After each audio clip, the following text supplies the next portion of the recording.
Branko Tamše, čestitke za tretjo zaporedno zmago. Padel je tudi izviđač v Ljubuškem, kjer je bilo zelo težko, vse z rezultatskega vidika, tudi zaostajali ste že za 5 golov, na koncu pa vendarle zmagali. Kako ste vi doživeli to razborljivo tekmo? Najprej hvala za čestitke. Jaz moram reči, da res 3 gostovanja, Velenje, Prešov in pa Ljubuški. Od tega se pravi 2 najdaljša, kar se tiče potovanja z avtobusom, Prešov in pa Ljubuški v 3 dneh, brez kar nekaj igralcev, ki so dobili virozo in so ostali doma. Tudi nekaj poškodb, ampak nič ne de.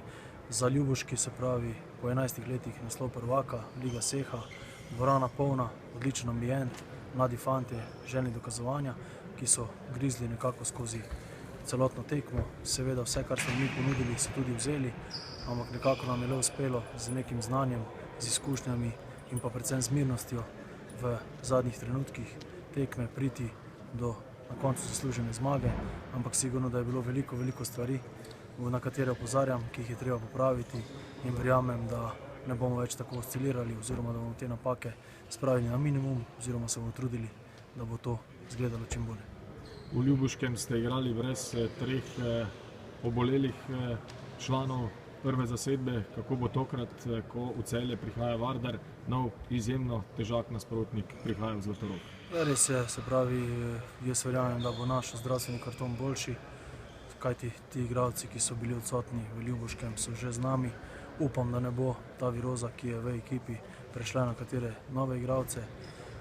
Kar se tiče Vardarja, mislim, da je marsikaj pove o tem, da so v zadnjih 3 obračunih neposrednih, se pravi najmočnejših konkurentov v Ligi Seha, premagali Zagreb, premagali Vesprem, remizirali z Meškovim in imajo izjemno dobro ekipo, kvalitetno, prihajajo k nam.